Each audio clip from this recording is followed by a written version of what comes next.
But given I've got an audience, I will start to talk about Homebush. So this session is to revisit the talk I did last year for All About That Place, the Pacific edition, organised by Barbara. And I did two talks for All About the Place last year, one on Whitmore, where my English ancestors came from, and one on Homebush, where my husband's family lived. They were miners, and it was a small community that at the time of World War I was in decline. So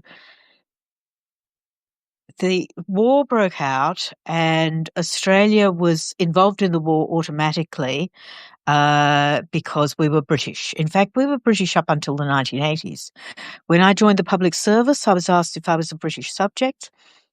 And I said, am I a British subject? And I was told, yes, I was.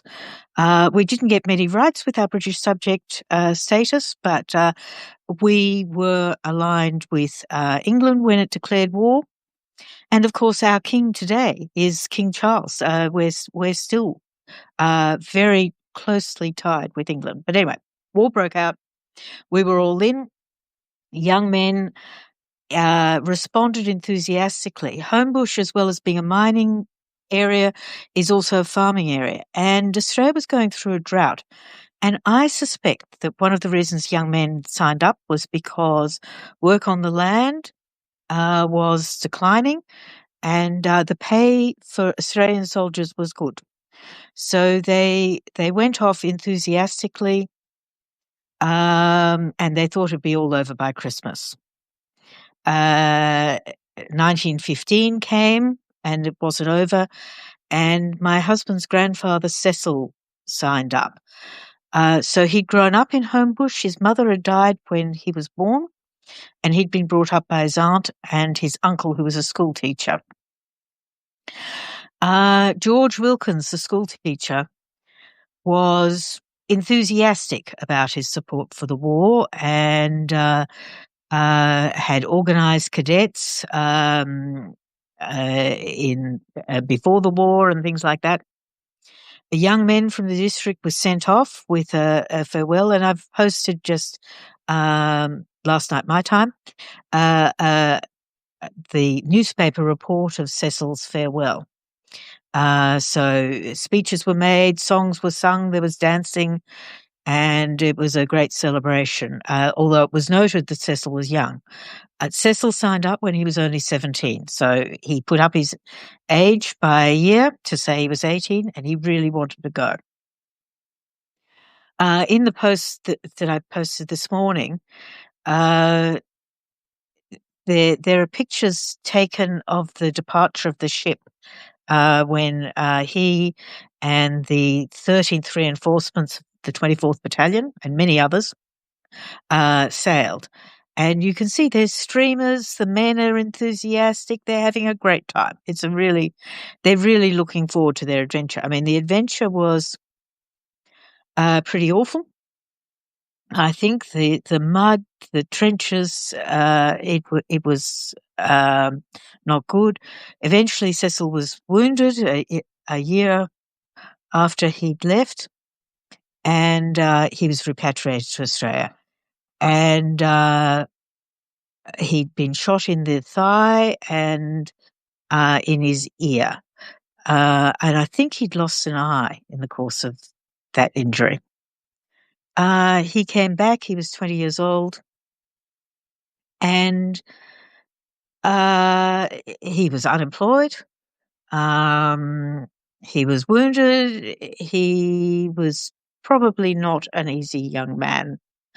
And but in my talk last year, I talked about how the community remembered the young men who went. And firstly, one of the things to know is that the community was very divided. It was a really small community, and there were two committees. There was a public hall committee, and then there was the Soldiers' Comfort Fund committee. Cecil's uncle George was in charge of the Soldiers' Comforts Fund and was keen to support the soldiers and the war effort. The Public Hall Committee were keen to honour people, but they were at odds with the Soldiers' Comforts Fund. And there was a dreadful scene where the Public Hall Committee tried to put up an honour roll, and a whole lot of women refused to have their boys listed on that honour roll.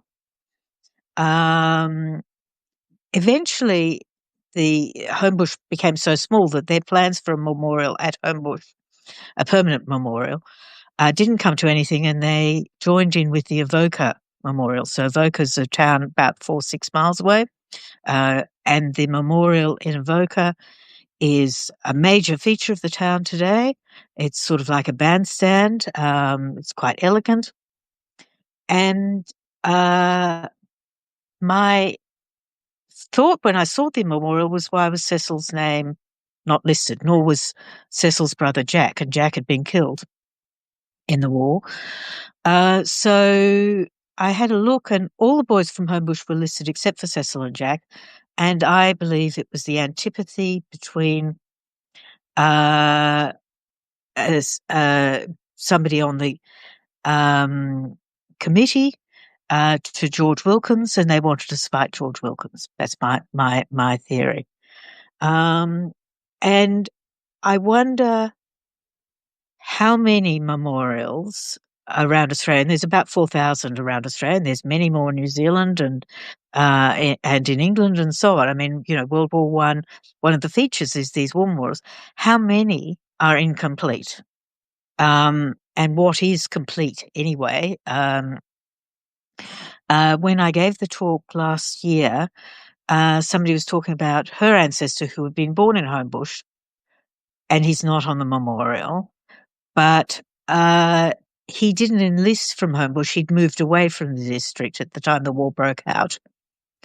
And so he wasn't really part of the community at the time the war was on or when the war was over. And I think there's certainly instances where people are not remembered because they weren't part of the community. The memorials are not complete. And as my husband said, the feature of the memorials is the lists, and the lists are not only of those who died, but of those who served. And if you are not listed, then you're not being honoured by your community. In fact, you're being dishonoured, and it's really, really sad. But I don't think one can go back and fix it. That was a time, and it's gone past.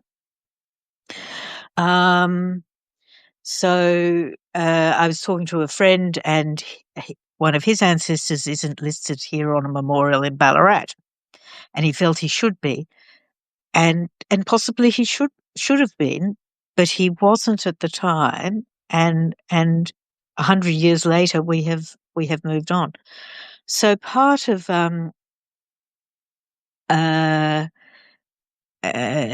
what I do with my family history is write about people, and that is how I honour them. I can't carve their names in stone, but I can write about their stories and remember them that way. Now I'm having difficulty in looking at the notes, so I'm just going to log into my computer. And nope, not getting there. If I go to, I don't know that I can see these messages. If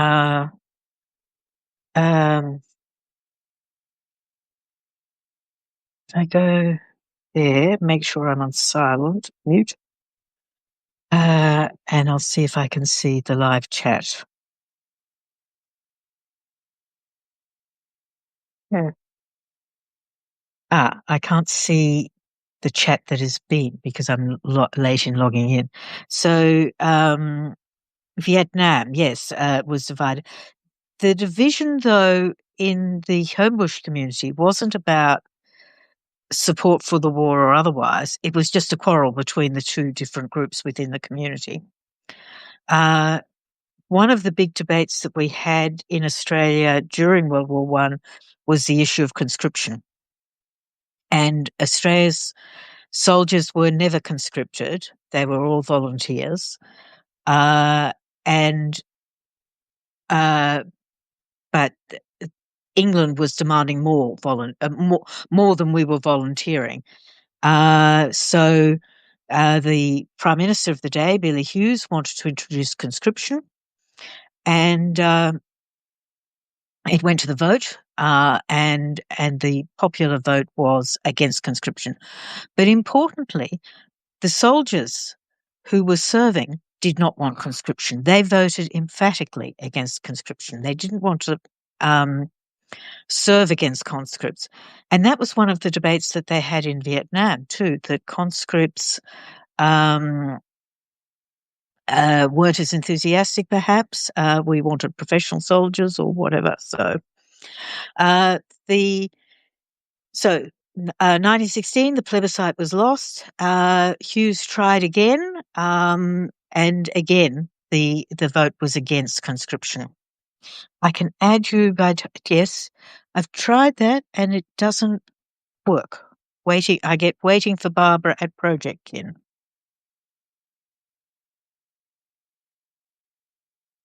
Right? Add Barbara. No, it just does not want to play the game. Sorry, Barbara. I feel really embarrassed at not. I've been listening all along. Right. Okay. Good morning, Barbara. Good evening. Yes. Good afternoon. Thank you. You have introduced, and let's all give her a round of applause for a fantastic solution to a technology blip. I don't know where and how, but here we are. Thank you so much. And yes, you were just talking about the conscription, the vote that went out to make that happen, and how the world responded with, or rather, the soldiers responded not wanting to have, non-professional people who didn't want to be there. That's just extraordinary. And it just reminds me how a young man like Cecil Young, had the courage to step up into those horrors, right? Yes. Well, I'm not sure about courage. I think enthusiastic ignorance was probably more where it was at. He was a young man and he wanted adventure.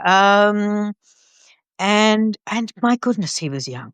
Uh, so I'm surprised they accepted him. His uncle obviously had doubts. So in the farewell speech, he sort of said perhaps defence should be sending older men. But I've just been looking at, he was in a contingent of 150 men, and quite a few of them were only 18. They were all really young. So were they reaching out to such small towns? And, what was the communication path? I have to think back to World War One. This is before, like, email and even, I suppose, telex. Well, so we're really lucky in Australia to have digitized newspapers, and so you can see what they were reading in the newspapers, and it was full. The news was full of it. So no, there was. And there was an enormous momentum, but people went and signed up straight away as soon as the war was announced. They want to do it. So we're 15 years on from the Boer War, and there had been participation in the Boer War. People were used to the war. Then in 1910 or so, Kitchener came out to Australia and sought to reorganise our army. And one of the things was that there was cadet forces, and young boys, teenagers, joined the cadets. So they were already being trained in a system that we don't have now. We don't, there are cadets and so on, but it's not that universal participation in cadets. Mm-hmm. But I think, it was word of mouth, and then the community. Well, they had these celebrations like the one for Cecil's farewell. And that would, of course, be a reminder to others that they should be signing up. Here's one young man going, but what about you, and things like that. And as I said earlier, I think one of the things that was happening was there was a drought, and rural employment was not as secure. So the army paid really well. It paid 5 shillings a day, I think, or something. So Australian soldiers were very well paid, especially compared, say, to their English counterparts. Mm, Um, and it made it worthwhile signing up right, financially. I mean, it was a big risk, an enormous right. risk, but And as people Jennifer didn't think about points that. and as Jennifer points out, my father was an orphan who joined up in expectation of getting 3 meals a day. So those are the Yep. harsh realities of it. Now, who was paying for these big, goodbye, events? Was that the community, or was that the army That was itself? the community. So the ladies would bring a cake or would bring food. Yeah. There was a whip around to raise money for the watch. Cecil was given a wristlet watch. Yeah, so that was the community. And a lot of people, also, soldiers were provided with comforts. So tins of biscuits, cake, and things like that were sent overseas. People knitted socks. It was a big thing to knit socks, Yeah. and socks would be sent. So soldiers were well supported by the community, and now we just expect that the government will do it all. But Yeah. Yeah. then that wasn't the expectation. Yeah. It blows my mind to really think about. I mean, I have a good appreciation for the distance, the just literal distance all the way to Australia, even from the United States. From the Mhm. UK, it's roughly equivalent, right? In terms of the distance, if you were to say from New York. Anyway, it's a long Pacific, it's a big Pacific Ocean. It's a big ocean still going around the other way. And Yes. just that So it sense of took them fighting a war 5. in somebody else's, you know, Yeah. continent. Staggering. Well, so it took them 5 weeks to sail to England from Australia, and uh, but they definitely, more than we would now, they thought of themselves as British. I mean, one of the soldiers wrote, and he said, "I've seen the greenwood tree that the book was written." All the books that they were educated with were published in England. England was home. So they were Yeah. second or third generation Australians. Their fathers had been born in Australia, but they still saw themselves, they were definitely connected to England. Yeah. No, Um, the, I can understand that. I mean, I grew up as an American outside of the United States. And so there was no Mhm. question I was an American. I know that feeling. But going to war, man, after 2 and 3 generations outside the home country, staggering. Yeah. Mm. Just No, staggering. well, New Zealand would have done the same thing. Yeah. So James James chimed just in at the mentioned same that, time. yeah, yeah, yeah. So the Second World War was trickier. So when we went to war in the Second World War, well, firstly it was a world war, and we were fighting the Japanese. Yeah, so And Pacific theater was huge. Yeah. the Pacific Theatre was huge. And at one stage, Churchill, the English Prime Minister, wanted to bring Australians back to Europe to fight and leave effectively Australia undefended. And our Prime Minister at the time, Curtin, refused. Our men were in New Guinea, and a lot had been captured in Singapore. My Taiwan was already grandfather, Japanese, yeah. yeah, my grandfather was at Tobruk, um, and so that was part of the European theatre. But then he was brought back after the siege, and he fought in New Guinea. And Greg's father fought in New Guinea. So our focus during World War II was different, and we were less aligned with the English interests in World War II. Very But interesting. Sorry. yeah, no, no. Yeah, But in both wars, the Americans were important. Americans came late for World War One, but certainly helped to win it. And in World War Two, we were very grateful to the Americans in the Pacific. They were vital. Yeah. I've talked a lot about the Hawaiian perspective because when I did come back to the United States, we moved to Mhm, Hawaii and been to places like New Guinea and appreciate the connection to Australia, New Zealand.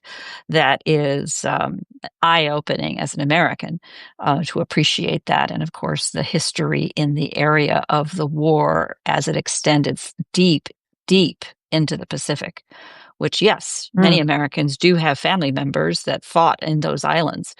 But wow, the scope, we think about such a long distance to Australia and New Zealand, but the scope of those kinds of wars, so relatively speaking, so close to home mm, is staggering, especially at the time. yeah. Well, here we are talking about place, right? And you've Mhm, gone from the micro in a very small town to a war very, very far away, to the concept of a war that has become very close and very global into a very large um, uh, land mass in Australia and, of course, New Zealand right next door, fighting all of this with no real confidence that you know, the Imperial Army over there is going to come help you. I suppose that was pretty mhm. hard to fathom after you've said no to Britons. "No, we're not abandoning Australia." Did you think Australia was gonna come to your defense? Well, it wasn't quite the conversation went somewhat like that, but it's slightly different. I mean, there was this notion of the Brisbane line. So Brisbane is about 2/3 up Australia or something, and they were going to forego the top half of Australia. They were prepared for that. And Darwin was bombed. There were submarines, Japanese submarines in Sydney Harbour. I go to a place called Bateman's Bay off the south coast of New South Wales. There were trawlers and things like that lost to Japanese shipping. The Japanese were all around, Yeah. very close. Um, and no, so World War II was a very different war. But World War One, yeah, enthusiastically British and not questioning why they were fighting. If England said we're on, we were on. Yeah. And in fact, in the newspapers, only a couple of months before the war, there was a report in the Avoca newspaper. That's the newspaper for Homebush district, and they were talking about how well dressed the German Empress was. They didn't have antipathy to Germans. Um, Interesting. that was manufactured later. Uh, so the enemy became the enemy, but they weren't the enemy to start off with. And of course, there were a lot of Germans in the community, again, second generation or whatever. But in Avoca and Homebush, there didn't seem to be issues about those who had German heritage. And in fact, people with German heritage fought uh, with the Australians against the Germans. Mhm. Mhm. So, Wow, I think, in the same way we talk about place as a thing, I think talking about wars and all of the layers and complexities of how wars are fought and how, those kinds of things becomes its own uh, category for conversations and the ways to tell our family stories and how our families are tied into these extraordinary global histories. This has been a fascinating um, toe dip into the story. Um, I want to take a moment right here and say thank you for starting this and making sure we kept to time for all of you in the audience here.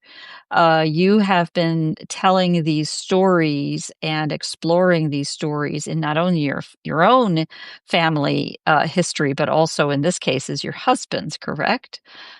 yes. Mhm. Tell me a little bit about where your focus of your genealogy and family history work is going forward.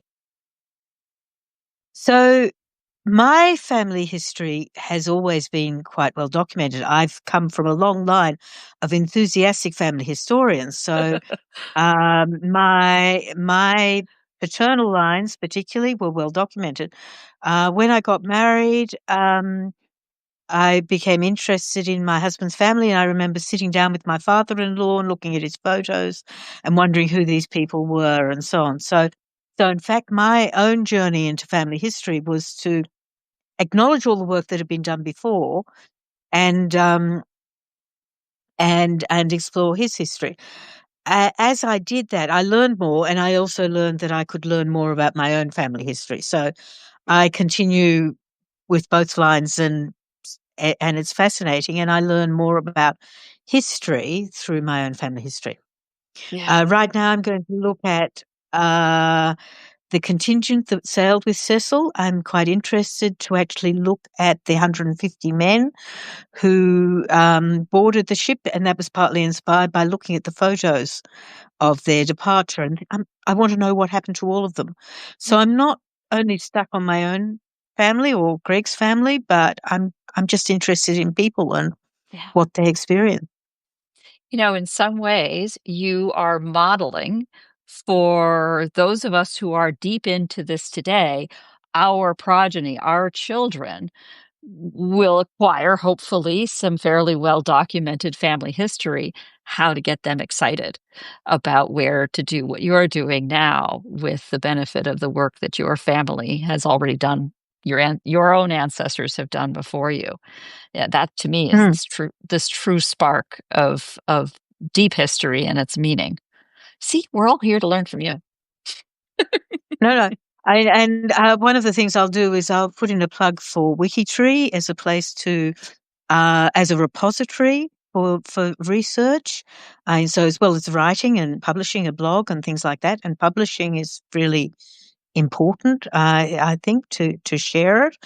But to do those connections and things like that. I'm a great fan of WikiTree, and WikiTree is really useful for something like a one-place study where you can put down all the people in the community and see who your ancestors interacted with. So I can see who was in Homebush and learn more about them and so on.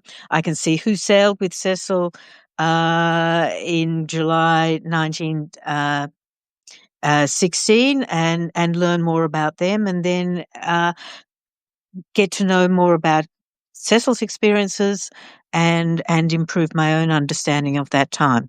Yeah. So Fantastic. To the extent that we're talking to a lot of people specifically very interested in one place studies, I'll ask you to toss me a link at the close here to include in the notes, referencing the WikiTree page or references mhm, about the yep. ship, because we all know how to look at WikiTree for individuals and how to pursue that, but really thinking about it the other way around in terms of, something like a deployment is really fascinating. So the strength with WikiTree is that you can use categories. So you can categorize everybody who's lived in Homebush or everybody who was on a particular voyage. So you can look at who your forebears emigrated with and see what became of I them. did not know that. Um, So categories is one of the ways that you can link people across who aren't necessarily connected by family ties, but Mhm. are connected by a shared experience. That's terrifically helpful. Thank you. Certainly something I didn't know. And I want to thank you again for taking the time to do this and sharing all these details. I'll be circulating these kinds of details and the recording of this, and we'll be sharing it out to YouTube and the All About That Place Facebook page, and welcome ongoing comments and invite you all to explore Anne's family history and very active presence here in WikiTree and everywhere else. Thank you so much, Okay. Anne. Appreciate it. Thanks very much. Okay. Okay, thank Thank you. you, everybody. Thanks for coming. You Bye. have to be the one to end it. I can't. Bye bye now. Yeah, there's an end button. It doesn't want to end live video. It End does live not wish video. to end. It really No, won't. no, I can't do it. I think if I hit X, I'll try that.